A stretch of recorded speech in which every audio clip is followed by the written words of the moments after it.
Maya Johnson wasn't someone who stood out in a crowd, and that's exactly what made her perfect for this job. At 34, she had the kind of face you might forget 5 minutes after meeting her, unless you were really paying attention. Then you'd notice her sharp eyes that missed nothing and the slight, knowing smile that rarely left her lips. The small town of Riverdale looked peaceful as Maya drove her modest sedan down Main Street. American flags hung from lampposts, and people nodded politely as they passed each other on the sidewalks. But Maya knew better. She had read all the files, 26 complaints of racial profiling in the last year alone, all mysteriously dropped or buried before they reached any meaningful conclusion. "You'll need to be invisible," her supervisor had told her back at the FBI field office. "We've had 3 agents try to crack this department already. They made too much noise, asked too many questions. This time, we need someone to become part of the community first." Maya found the apartment she had rented sight unseen, a 1-bedroom above the local bookstore. The owner, an elderly woman named Mrs. Chen, handed her the keys with a warm smile. "Not many newcomers in Riverdale," Mrs. Chen said, studying Maya's face with curious eyes. "What brings you to our little corner of nowhere?" Maya gave the answer she had practiced. "Remote work. I'm in marketing. My company let me relocate as long as I have internet." She laughed softly. "Plus, city life was getting expensive." "Well, you picked a quiet place, that's for sure," Mrs. Chen replied, though something in her tone suggested quiet wasn't entirely positive. That evening, Maya unpacked her few belongings and set up her cover identity. Marketing consultant by day, FBI agent by night. She pinned a map to the wall inside her closet, marking locations of reported incidents. Most clustered around the south side of town, where most Black and Hispanic residents lived. The next morning, Maya went for a run, deliberately taking a route that would show her the town's layout. She jogged past the police station, a squared brick building with freshly washed patrol cars parked in neat rows. A group of officers stood outside, drinking coffee. One of them, tall with close-cropped gray hair and a stiff posture that screamed military background, watched her pass. Maya felt his eyes follow her but kept her pace steady. She had learned long ago that sometimes being seen was just as important as staying hidden. Plant the seed now, just another new resident, and no one would question her presence later. Later that day, at the local coffee shop, Maya overheard 2 women talking in hushed tones. "Did you hear about Thomas? 6 months for a broken taillight. They said they found something in his car. That's the 3rd one this year. Always the same officer too." Maya pretended to focus on her laptop but filed away every word. As she paid for her coffee, she asked the barista casually, "Is there much crime around here? The town seems so peaceful." The young man glanced around before answering. "Depends on who you are," he said quietly before raising his voice. "But don't worry, Riverdale's finest keep us all very safe."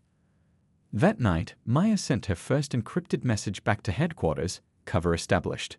Target identified. Officer with pattern of suspicious arrests. Community aware but fearful. Beginning phase 2 tomorrow. She looked out her window at the quiet street below. Tomorrow, she would drive through the neighborhoods where most incidents had occurred, making herself visible. Somewhere out there was an officer who thought he was above the law. She just needed to make sure she became his next target.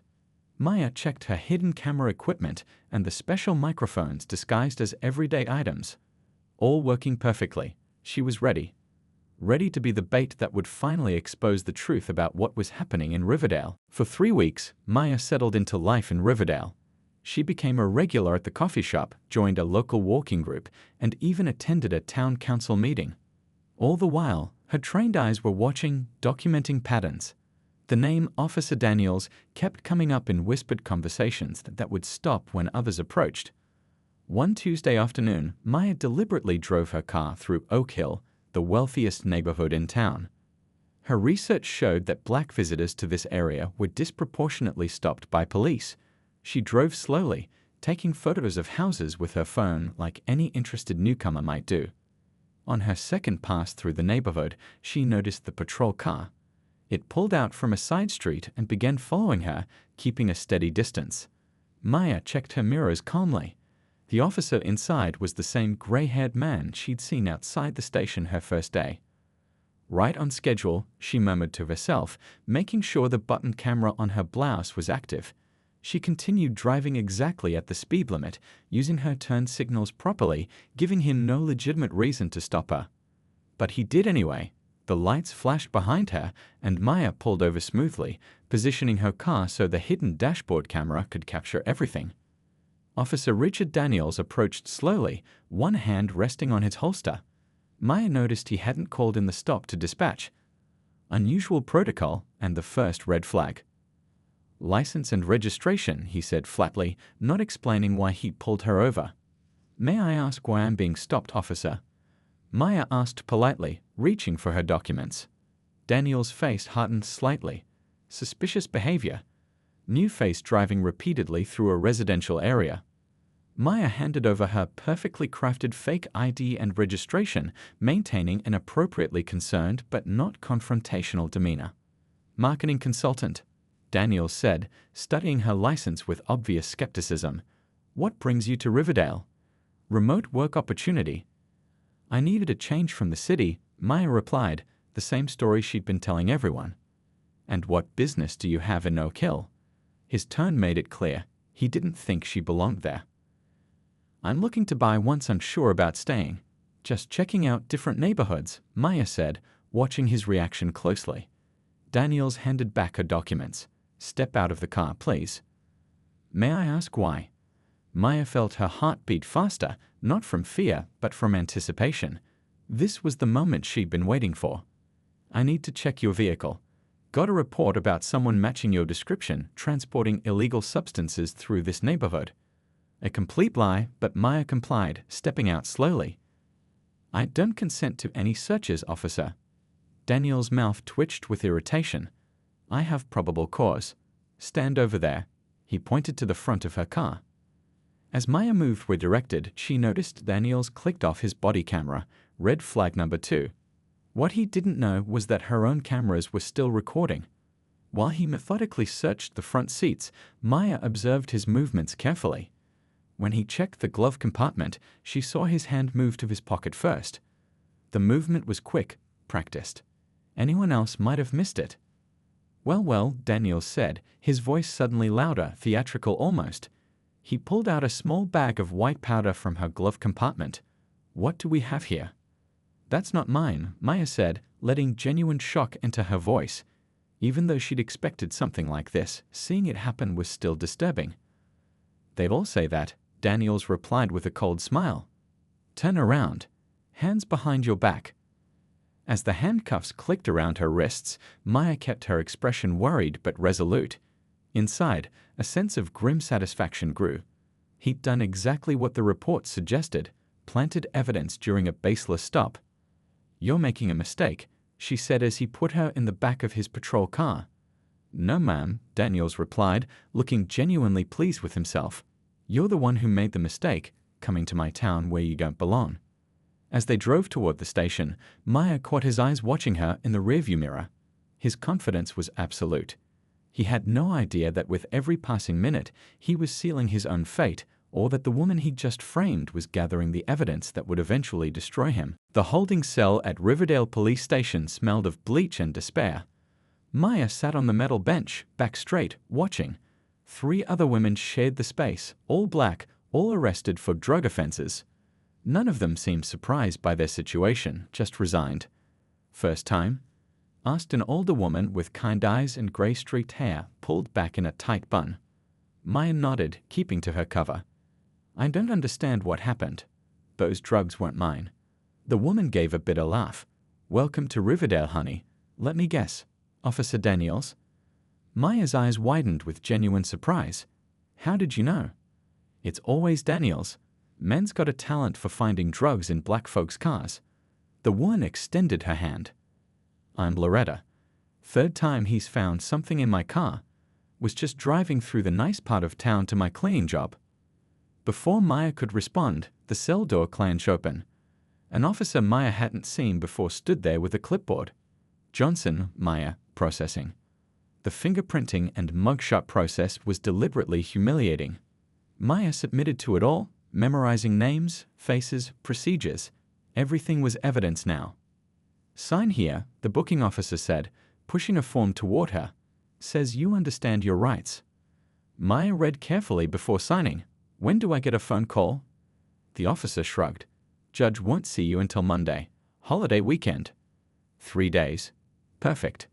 Maya needed time inside to gather more information. The weekend passed slowly. Maya listened to stories from women cycling through the holding cells, stories with familiar patterns. Driving while black. Mysterious drug discoveries. Always the same handful of officers involved. On Monday morning, Maya was led into a small room where a tired-looking public defender waited. "Ms. Johnson, I'm Mr. Willis, your court-appointed attorney." He didn't look up from her file. "Says here you were caught with 50 grams of cocaine in your vehicle during a routine traffic stop." "It wasn't mine," Maya said firmly. "Officer Daniels planted it." Willis finally looked at her, wariness in his eyes. "Do you know how many times I hear that every week?" "Probably a lot," Maya replied, "especially with Daniels." Something flickered across Willis's face. "Look, with your clean record, the DA might offer a deal. 5 years, maybe less with good behavior." "I'm not taking a deal for something I didn't do." Willis sighed. "Your word against a decorated officer. How do you think that's going to go?" Maya leaned forward. "What if I told you there was a camera in my car?" Willis froze. "What?" Maya decided to take a calculated risk. She couldn't reveal her identity, but she needed someone inside the system on her side. "I installed a dashboard camera after my cousin was pulled over in Chicago. It records everything, inside and outside the car." Willis lowered his voice. "Where's the footage?" "Cloud backup. Automatic upload." For the first time, Willis looked interested rather than defeated. "If that's true, we could subpoena the footage." He hesitated. "But Ms. Johnson, if you're making this up." "I'm not. And I bet if we look at Daniel's other arrests, we'll find patterns. Same locations, same accusations, same demographic of people being targeted." Willis studied her face. "You're not just some marketing consultant, are you?" Maya held his gaze without answering. After a moment, Willis nodded slightly. "I'll request the body cam footage from your arrest. Willing to bet money it's either missing or conveniently turned off during the search." "Check his previous arrests too," Maya suggested. "I met 4 women in holding who all had the same story." "The DA will fight this," Willis warned. "Daniels has a lot of friends in this town." Maya smiled for the first time since her arrest. "Good thing I'm stubborn." The arraignment was brief. Maya pleaded not guilty, bail was set at $50,000, and she was transferred to the county jail to await trial. County was different from the holding cells, more dangerous, more desperate. Maya kept to herself, watching and documenting mentally. At night, she whispered observations into the tiny microphone hidden in her bra strap, a backup in case anything happened to her. Day 3 in county. Heard about 2 more cases matching Daniel's pattern. Need to look into Judge Harmon's connection. Inmates say he always sides with Daniel's testimony. As she recorded, Maya noticed a guard watching her oddly. She pretended to be praying, but the damage might have been done. The next morning, her cell was searched while she was at breakfast. Her heart raced when she returned to find her few possessions scattered. Had they found the microphone? The tracking chip embedded in her watch? The guard who'd been watching her smirked. "Looking for something?" Maya kept her face neutral. "No, sir." That night, she lay awake, listening to the sounds of the jail. She'd been inside for 5 days now. Her FBI team would have noticed her missed check-ins by now. They would be looking into her arrest, building the case from the outside while she gathered evidence from within. It was a dangerous game, but each day brought more proof of what they'd suspected. A systematic targeting of black citizens, false charges, and a judicial system designed to push through convictions rather than seek truth. As she finally drifted to sleep, Maya found herself thinking of all the women like Loretta who didn't have the FBI behind them, who had no choice but to accept deals for crimes they never committed. For them, this temporary discomfort was worth it. Justice was coming to Riverdale, and Officer Daniels had no idea he'd just arrested the person who would bring his whole world crashing down. At the FBI field office in Chicago, Special Agent Tom Wilson paced the conference room, glancing at his watch for the 5th time in as many minutes. "She was supposed to check in yesterday," he said to the 3 agents gathered around the table. "Maya's never missed a check-in before." Agent Rodriguez pulled up a map on her tablet. "Last confirmed location was here," she pointed to a blinking dot. "Her GPS tracker shows the car hasn't moved from the Riverdale Police Department parking lot for 48 hours now." Wilson's phone buzzed. He answered immediately, listening intently before his face darkened. "She's been arrested. Drug possession with intent to distribute." The room fell silent. "That's impossible," Agent Chen said finally. "Maya doesn't even take aspirin unless she absolutely has to." "Exactly," Wilson replied. "This is what we've been waiting for. It's happened again, but this time to the wrong person." He turned to Rodriguez. "Get me everything on an Officer Richard Daniels.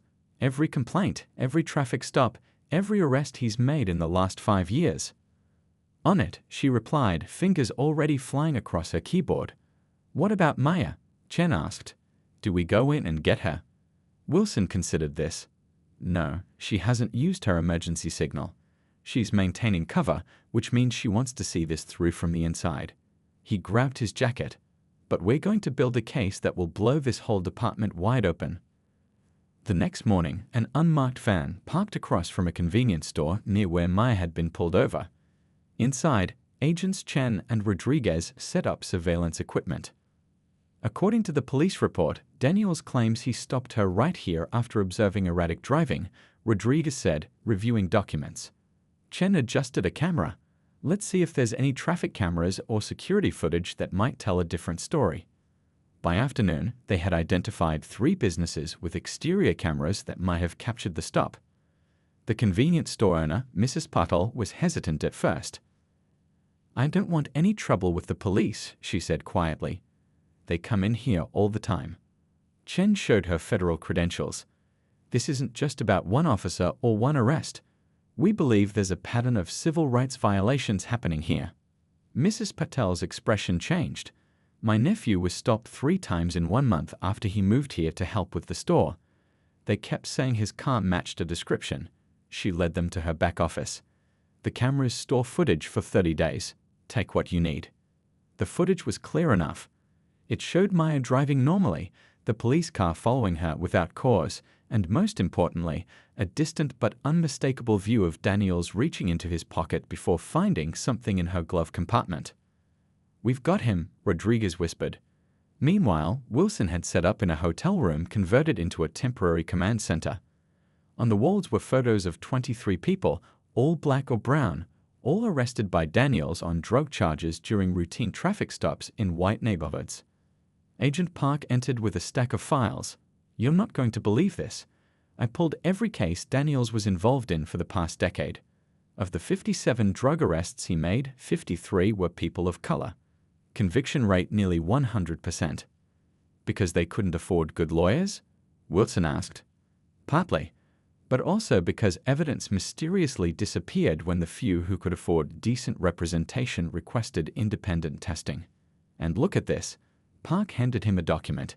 Internal Affairs received 14 complaints about Daniels planting evidence. Every single one was dismissed by this man.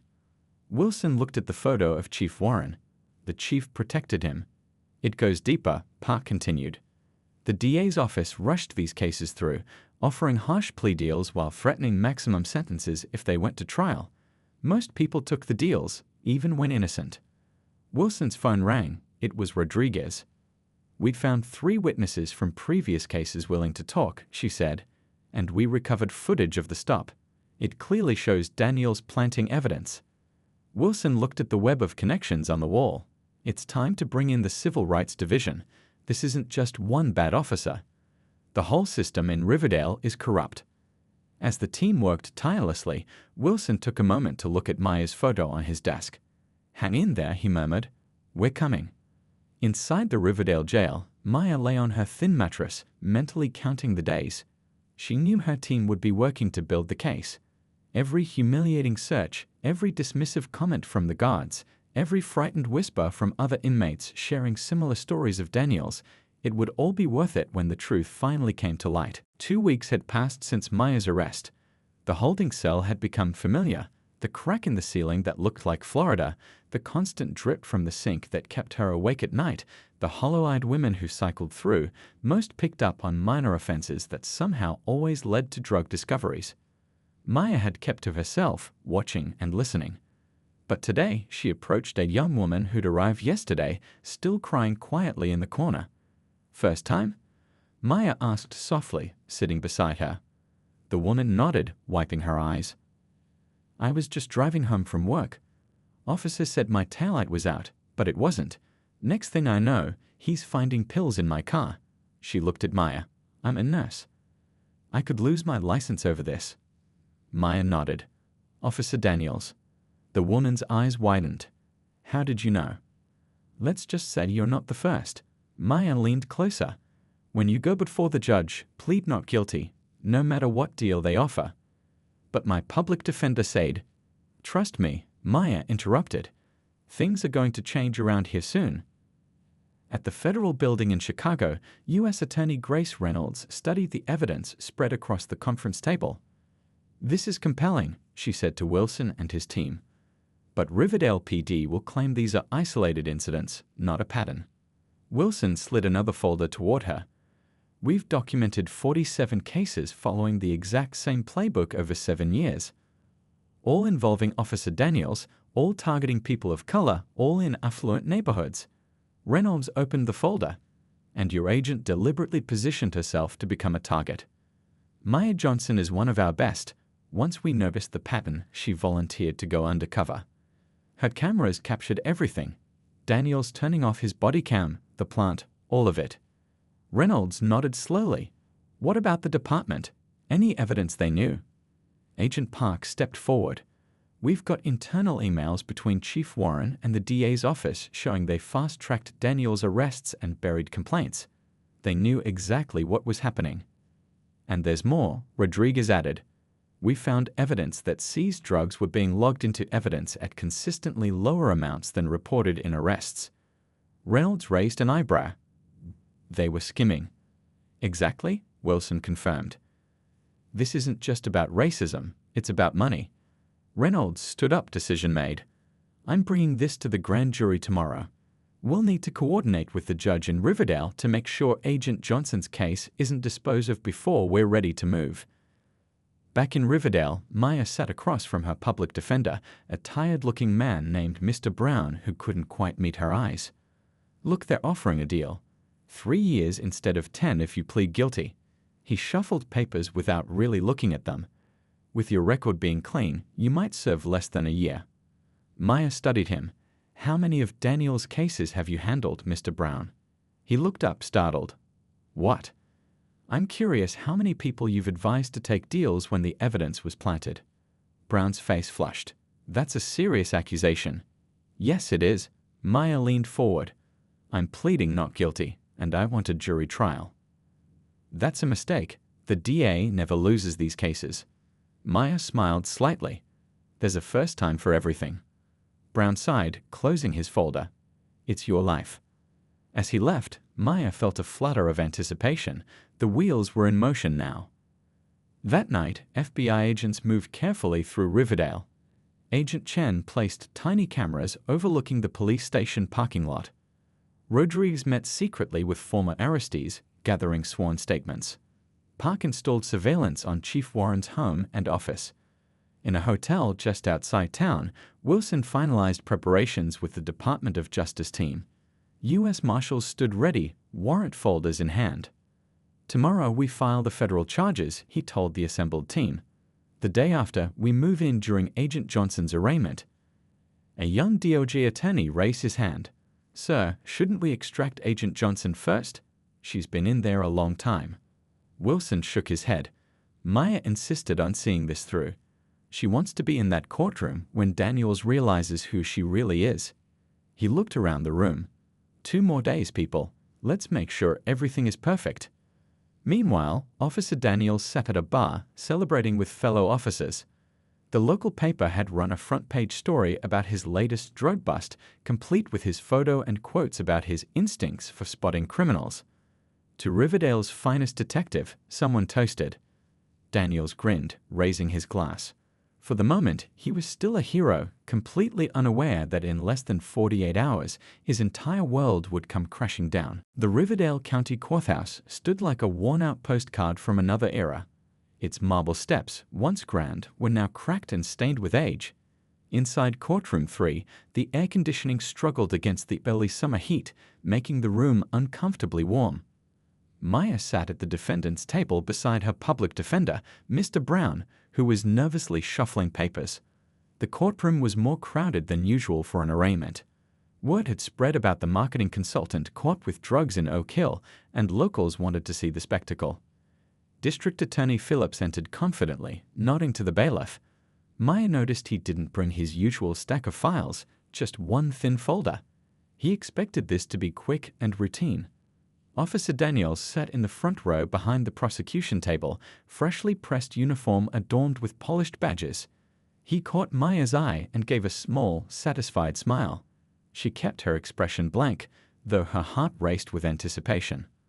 "All rise," the bailiff called as Judge Howard entered, his robes billowing slightly as he took his seat at the bench. "Calling case number 2023 CR 415, State versus Maya Johnson," the clerk announced. The judge peered over his glasses. "Ms. Johnson, you're charged with possession of a controlled substance with intent to distribute. How do you plead?" Maya stood. "Not guilty, Your Honor." DA Phillips stepped forward. "Your Honor, given the defendant's clean record, the state is willing to offer a reduced sentence of 3 years if she changes her plea to guilty." The judge looked at Maya. "Ms. Johnson, do you understand the offer being made?" "I do, Your Honor," Maya replied clearly. "And I maintain my plea of not guilty." Judge Howard sighed. "Very well. We'll set a trial date for." The heavy courtroom doors swung open. Everyone turned as 5 men and women in suits entered purposefully. Agent Wilson led the group, followed by U.S. Attorney Reynolds and 3 other agents. They walked directly to the front of the courtroom. "What is the meaning of this interruption?" Judge Howard demanded. Wilson held up his credentials. "FBI, Your Honor. I'm Special Agent Thomas Wilson. We have an emergency motion regarding this case." The courtroom erupted in whispers. Maya saw Daniels shift uncomfortably in his seat. "Approach the bench," the judge ordered. Wilson and Reynolds moved forward, speaking quietly with the judge. Judge Howard's expression changed from irritation to shock as he glanced repeatedly at Maya. "Bailiff, clear the courtroom except for the parties involved in this case and Officer Daniels," the judge finally announced. As confused spectators filed out, Maya noticed Chief Warren slipping in through a side door, his face tense. Once the doors closed, Judge Howard looked directly at Maya. "Would you care to identify yourself correctly for the record?" Maya stood and pulled out her credentials from inside her jail-issued shirt, where Mr. Brown had smuggled them to her that morning. "Special Agent Maya Johnson, Federal Bureau of Investigation," she stated clearly, her voice carrying through the now-quiet courtroom. The color drained from Daniel's face. Behind him, Chief Warren froze mid-step. "What is this?" DA Phillips sputtered. U.S. Attorney Reynolds stepped forward. "Your Honor, Agent Johnson has been working undercover investigating civil rights violations and corruption within the Riverdale Police Department. We have evidence that Officer Daniels deliberately targeted Agent Johnson because of her race, conducted an illegal stop, and planted evidence in her vehicle." Judge Howard removed his glasses. "Is this true, Agent Johnson?" Maya nodded. "Yes, Your Honor. My vehicle was equipped with multiple hidden cameras that captured the entire incident, including Officer Daniels turning off his body camera before planting the drugs." Wilson handed the judge a tablet. "The footage is clear, Your Honor, and this isn't an isolated incident. We've documented dozens of similar cases." Judge Howard watched the video, his expression hardening. When he looked up, his eyes went straight to Daniels. Officer Daniels approached the bench. Daniels stood on shaky legs. As he walked forward, Maya noticed he kept looking toward the exits. "Officer, this video appears to show you planting evidence in Agent Johnson's vehicle. Do you have anything to say?" Daniel's mouth opened and closed like a fish out of water. There must be some mistake. That's not." "Your Honor," Reynolds interrupted, "we have federal agents outside with warrants for Officer Daniels, Chief Warren, and 4 other officers. We're also serving warrants to search the evidence room and department computers. The judge nodded grimly. Case number 2023 CR 415 is dismissed with prejudice.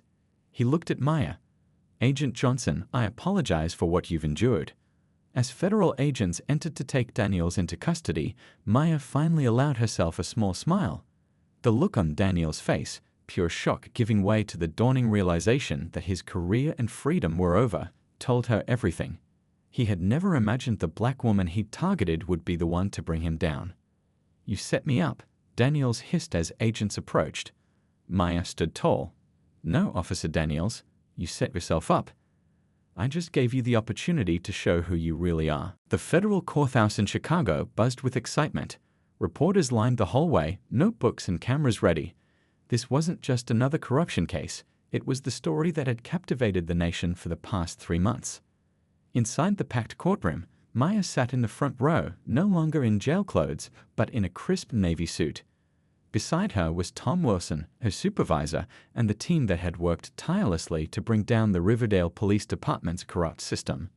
Nervous? Wilson whispered. Maya shook her head, just ready for it to be over. The bailiff called for everyone to rise as Judge Patricia Hernandez entered.